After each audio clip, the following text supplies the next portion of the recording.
warroonni kaleessa karaa tiktokii yaada keessanaaf qoodaa turtan baay'een keessanii yeroo gara biyyaa galtee shaantaa kiiloo meeqa siif dabarsanii bilbila meeqa fudhattee galtee akkasuma haalli biyyaa immoo maal fakkaata akkuma jedhamu kana kan jettanii nagaafachaa turtanii saamunaan birii 50 inni jedhamu dhugaadha. Saamunaa akka birii 50 bitadheeraani meeqaan jira beektu? Saamunaan birii 30 jira, 45 jira, 50 jira, 60 isaa walitti jira jechuudha. Saamunaa isheen birii 30 suni saamunaa ishee goggodduu duraaniin maalitti miicuu saamunaa goggodduu wayii jirti. Isheen suni birii 30 jechuudha. Yoo birii 30 qannaasiidha 50 bituu reettanii bittanii oomachaan qabdu wayyaatti dibduu takkatuutti wayyaa isin miicinnumti jechuudha. Saamunaa inni 45 sun immoo isa giddu galeessa. Assalamu alaikum warahmatullahi wabarakatuh. Ashima kabajamtoota hordoftoota Wallagga miidiyaa jirtu baga jiraatanii walirraa bannee ture jechuudha. Viidiyoo gabaabduutiin walitti deebinee jirra. Warroonni kaleessa karaa tiktokii yaada keessanaaf qoodaa turtan baay'een keessanii yeroo gara biyyaa galtee shaantaa kiiloo meeqa siif dabarsanii bilbila meeqa fudhattee galtee akkasuma haalli biyyaa immoo maal fakkaata akkuma jedhamu kana kan jettanii nagaafachaa turtanii kaleessa xiqqoo ishee liibii irra seenuu natti mijanne hunda keessaniif koomentii keessan dubbisaa dhaqeetanii gaaffiin keessan wal fakkaataa jechuudha. Gaaffiin keessan wal fakkaataadha garuu achirratti turuu hin dandeenye. Kanaafuu asiin isin dabarsuu barbaade yookiin asiin gaaffii keessan isin deebisuu barbaade haga dhumaatti asuma viidiyoo daqiiqaa gabaabduutii dhaggeeffadhaadha. Laayikii, sheerii, sabiskiraaybii gochuu hin dagatinaa yuutuubii kan koo isiniin jechuu barbaada. Okay, gara gaaffii keessanitti deebi'a. Fakkeenyaaf ani kan hin galee Bahreen irraan galee jechuudha. Shaantaa kiiloo meeqa siif dabarsanii isa jedhu irraan kaha. Fakkeenyaaf tikeettii koorratti kan barreeffamee jiru shaantaa kiiloo 40 duwwaadha jechuudha. Shaantaa lama tokko 20 tokko 20 akkasittidha yoo kan shaantaa lama qabaattu taate isaachitti kiiloo 40 ol yoo ta'e qarshii kaffaltaadha jechuudha. Kan arabii koonatti manii akkasuma kan ayyariin eeyyama godhee waraqaa irratti barreessee namaa kennu jechuudha tikeettii wajjiniin. Harkatti immoo kiiloo meeqa qabachuu dandeessa? Kiiloo 7 jechuudha. Shaantaa tokko dugdatti kan fannifattu qabattee deemuu dandeessa. Tokko immoo kan lafarraa harkiftu innis kan kiiloo 7 nyaatu jira. Tokko dugdatti baadhattee tokko immoo shaantaa ishee xiqqoo kiiloo 7 sana yoo miiloo qabdi ishee lamaan yoo qabattee galte rakkoo hin qabu jechuudha. Jarri koos akkasumatti natti mani.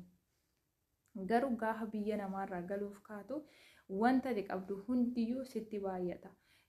Maaliif kiiloo 40 jechuun waan baay'ee miti. Kiiloo 40 qofaan fudhadhee gala yoo jette waan fakkaataa miti jechuudha. Baay'ee tokko ulfaataadha. Walumaa galatti ammaaliin godhe beektu shaantaa gurguddaa lamaan qopheeffadhee ture. Tokkotti kiiloo 23 naqe. Sodaachaatuma baqa. Kiiloo tokko irra darbinaan kaffalchiisu naan jette arabii kan qabu. Tokkotti kiiloo 23 naqe. Tokkotti immoo kiiloo 22 naqe. Inni iyyuu walitti kiiloo meeqa? Kiiloo 45 jechuudha. Shaantaa gurguddaan sun lamaaniyyuu. Isa booddee immoo shaantaa gurraacha shaantaa guddaa ta'e kanuma ijoolleen tamaariitti tamaaran hin beektu miti kan biyya kana kan biyya arabaa jechuudha. Isatti kiiloo meeqan itti naqee? Kiiloo 12 itti naqee jechuudha. Duddumatti baachuuf kiiloo 12 jechuun baay'ee ulfaataadha baadhee deemuuf garuu gatu natti hin tolle. Isaan dugdatti baadhu keessa kiiloo meeqan kaa'ee beektu? Kiiloo 12 jechuudha. Walumaa galatti meeqaa inniyyuu naannoo kiiloo meeqaa ta'eera. Isaan dugdatti baadhu kiiloo 12 ture. Kana shaantaa isa lafaatti naqee immoo walitti kiiloo 45 ture. Walumaa gala ani inni shaantaa guddaa keessaa fi kan dugdatti baadhu kiiloo meeqa ta'a ture? Kiiloo 57 ta'a jechuudha. Ammas immoo shaantaa wayii kan kiiloo 7 baadhattu kan miiloo qabdu wayii ni jirti turte. Ishees araba kolchisiifadheen ture. Isheetti immoo kiiloo meeqa naqeessinitti fakkaata? Kiiloo 15 itti naqee isheetti immoo. Walumaa gala jechuudha. Naannoo kiiloo 60 wayii 70 jala ga'a jechuudha. Shaantaan an qabadhee boolee dhaqe jechuudha kiiloonsa. 70 yookiin 60 wayiidha. Sinuu herreguu dandeessu. Sun 57 ture, kun immoo 15dha. Akkasitti bakka biriina kaffalchiisu jedhee hedduu tokko yaaddaa dhaqe jechuudha. Maaliif mi'a koo gatuun natti toluu didee baay'ee tokko ulfaate. Yeroon fudhadhee dhaqu wallaahi jechuudha. Namuma kiiloo meeqa baattanaan jedhe hin argine.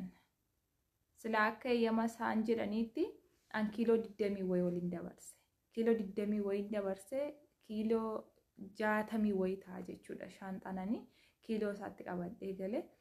Garuu namumti maal baattaa kiiloo meeqaa maal fattashaa namni waan tokko hin argine bakka. Shaanxaa kan koo dabarsuudhuma waan tokko hin jiru. Ani hin beeku bakka. Maaliif akka akkas ta'e hin beeku. Dhuguma nama fattashu ta'e, dhuguma kiiloo ilaalu ta'e, nama kiiloo ilaalu sin argine. Asii ol dhufattis galattis namuma kiiloo tirfii ta'ee birrii takka nama harkaa fuudhus ija koon hin argine jechuudha. Kanaafuu dhugaa rabbii yooma kiiloo 70 qabattanii shaanxaa isa guguddaatti rakkoo hin qabu. An akka kootti shaanxaa isa guguddaa nama fattashu hin argine. Kan baadhattee deemtu immoo isa lafarra gootottee kiiloo 7 itti naaxxaa jedhan sana sii qabatee nan amma inni fudhate itti naqisiin jechuun barbaada. Akka kootti ana nama na gaafate hin argine. Mucaan arsii tokko immoo ayyarii keessatti kan wajjin teenyee jira ture. Isheen immoo maal goote tokko dudduubeetti baadhatti. Tokko immoo isa kiiloo 7 sana tirfiidha kan ishee immoo. Isa biraatti immoo laastikii guddaa tokkotti immoo 3 baattee deemti jechuudha. Sadanuu kana immoo dabarsuu dhiifteetu isaanuu dabarfadhu namaan jedhu. Dabarsi maal sabaattee ayyarii keessa teessaa namaan jedhu. Ani isaan duddeetti baadhee fi isaan lafarra harkisu sana fudhadhee deemuuf hin ture ofii koo duukaa. Lama immoo gara ayyarii baatutti dabarsee garuu dabarfadhu namaan jedhu jirri. Akkas ture mucayyoon sun immoo waa 3 baattee deemta ta'ee tirfiidha sadeenuun kun ayyarii galuun qabu jedhaniitu wayyaa koo irraa fuudheetanii ijoollee warra na geggeessu dhufetti kennee jette. Kanaafuu jara keessan gaafadha. Garuu amma isaan si yaaddeessan miti. Isinis tirfii waliin dabarsinaadha. Ammuma namni jedhu kanas immoo miti. Akkuma akka carraati isiniin jechuu barbaada. Okay, bilbila meeqa fuutee darbuu dandeenya yookiin bilbila meeqa dabarfatte kan jedhu irratti ani bilbila 3 qabadhee gale. Isuma kan kootii jin bilbila 3dha. Bilbilli kanin ijoollee fuudhee galee bilbila 2 qofaadha jechuudha. Isa immoo namni shaanxaa kee kana keessa maaltu jira, maal baattee deemta, maal fakkaata namni jedhu hin jiru jechuudha. Ani bakkuma fattashaa hin argine akka kootti. Galattis ta'ee deebiittis fattashaadhuma hin argine ani. Waan hin qabadhee dhaqee namni shaanxaa koo banee hin jiru, maal baattaan hin jiru. Yoo bakka waan tokko mi'a cheekii godhamutti achitti ilaalamee isaan beekuun. Garuu namuma sammii kee kun sirrii miti jedhanii shaanxaa isaa banan isin argine nama baay'ee jimmii keenya cheekii godhamaa ture yoo harkaan ta'uu baates kompiitaraa yeroo ilaalamutti. Kana fakkaataa ani beeku namoonni tokko waa dabarfachuu irratti kan danqaman jiru. Ani immoo carraan akkasii nan mudanne shaanxaa yoo ta'e kiiloo 40 qabadhu jedhanii kiiloo 60 wayiidha kan hin qabadde. Fattashaa kaffaltii waan tokko natti hin dhufne isiniin jechuu barbaada. Waa'ee haala biyyaa irratti immoo dhugaa dubbachuu fi haalli biyya keenya keessaa yeroo itti barumsa baay'ee takka ulfaataadha. Gaafa asii gadi buutanii nama hojii hin beekne nama waan tokko hin beekne wayii taatu. Maaliif sababa asii waan hundaayyuu maashiniin hojjennee barree manni fincaanii nuti dhannus manni shaaworii keenyaas hundi isaa bareedaadha jechuudha biyya kanatti. Gaafa biyyatti galle hundi isaa aaraa nutti ta'ee xiqqoo ishee nutti ulfaata. Ituu mijeeffatin ituu fiinnee galuurraa of qusanne erga waa godhannee kun na gammachiisa naaf taanaaf haga jennutti. Asirratti waan jechuu barbaadu dhugaa rabbi saamunaan birrii 50 inni jedhamu dhugaadha. Saamunaa takka birrii 50 bitadheeraani. Meeqaan jira beektu saamunaan birrii 30 jira, 45 jira, 50 jira, 60 isaa walitti jira jechuudha. Saamunaa isheen birrii 30 suni saamunaa ishee goggodduu duraaniin maal ittiin miicuu saamunaa goggodduu wayii jirti. Isheen sun birrii 30 jechuudha. Yoo birrii 30 qannaasiidha 50 bituu reettanii bittanii oomachaan qabdu. Wayyaatti dibduu takkatuutti wayyaa isin miicinnumti jechuudha. Saamunaa inni 45 sun immoo isa giddu galeessa. giddu galeessa isaati. Oostiriichiin immoo birrii meeqadha? Kana fakkaata obboleeyyan kiyya. Dhugaa rabbi gaafa asirraa galtanii yoo isiniif danda'ama ta'e waa kaargoo godhadhaa. Fakkeenyaaf osoma ayyarii keessatti tarii carraan isinii ta'e isiniif dabarsanii yoo shaanxaa 3 fi 4 dabarfattu ta'e yookiin taaksiin dhufee isin fuudhaa yookiin baajaajiin galtu yookiin immoo gana makiinaa qabattanii gara biyya keessaniitti galtu suudumtiyyuu birrii baay'ee isin hirkatti fidha jechuudha. Makiinaa 2-3tti dabarsitanii baajaajii taaksii waan argitan kanaan deemuun innuu birrii baay'ee isin hirkaa fidha. Yoo isiniif mijata ta'e asuma ta'aatii galtanii osoo sammuu keessan dhiphisuu hin barbaanne asuma ta'aatii waan isiniif mijatu waan isin gammachiisu tokko uffata caaliyyuu meeshaa osoo bitattanii kaargoo godhatanii baay'ee tokko bareedaadha. Ani duraan maal jechaan ture biyya kana taa'ee birrii kaargoo hin kaffalu kaargoon kisaaraa tokko inni mi'a fuudhuu dhufu kisaaraa tokkoon dhufee fuudha akkasitti nasabaa ture garuu maal goo ture as teessanii kisaaraa meeqaan mi'a mana tokko keessaa yoo gashattan irra isiniif wayya gaafa galtanii anamma duraan birrii 100 fa'aa yoon ittiin mi'a bituun karoora qaba ta'e duraan illee gamaal birrii 100 binna birrii 40 birrii 30 mi'a mana tokko keessaa xiqqootee guutaa ta'u waggaa 2 fa'aa dura amma garuu osoo birrii 100 fuutee dhattee mi'a mana keessaan bitadheette waan 5-6 caaliin bittuuti kan birrattiin sirkaa dhumtu jechuudha.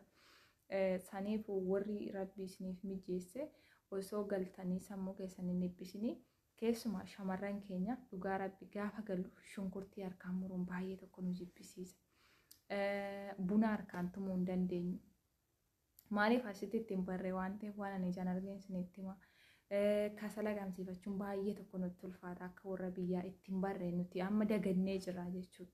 Kanaafuu istoofis bitaatu as jirtanii maashinii shunkurtii muruu kan buna tumuu bakka sila samma namni biyyaa bahe kuni galee baadiyyaatti nan bara yoo jedhe dhugaa rabbi sammuunsaa hin dhukkuba hidheetii yaadda'ani maaliif haalli baadiyyaa baay'ee tokko nutti ulfaatee jira.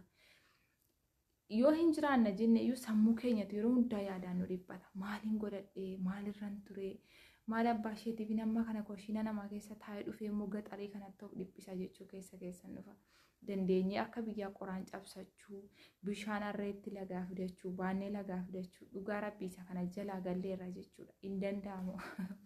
Baay'ee tokko ulfaata bakka itti wallaalle waan ta'eef. Saniif osoo as jirtanii bareecha haala mijeeffadhaa niyyadhaati rabbiin waa gargaaru. Akkasuma immoo warroonni gallee mana ijaarrachuu nu wayyamoo as teenyee ijaarrachuu nu wayyaa birrii keenya waa qabsiifannee kaa'achuu moo haguma gallutti baankii kaa'achuu nu wayyaa warroonni jettanii na gaafattanis jirtu. Waa'ee mana ijaarrachuu kanarratti waan isinii dhaamus waan tokkotu jira obboleeyyan kee maaliif qorqorroon miila kootiin deemee dhaqee magaazina qorqorroon gurguramu miila kootiin deemee dhaqee waan hundaa ilaalee jechuudha. Qorqorroon baalleen takka birrii 470 jira. Birrii 500 jira. 650 jira. 700 jira. 710 jira jechuudha. Qorqorroo ayinataa 4tu jira. Qorqorroo ayinataa 4 kana keessaa dur qorqorroo inni jabaan isaa birrii 80 bitamaa ture. Bara durii jechuudha. Yeroon itti 100 bitames jira. Garuu yeroo baay'ee namoonni biyya keenya qorqorroon kana galeen beeku jedhanii qorqorroo ishee birrii 470 yoo isinii bitan ishee birrii 500 yoo isinii bitan kisaaraadha kun waggaa 2-3 caalaa isinii teessu baay'ee siisii tokko jechuudha.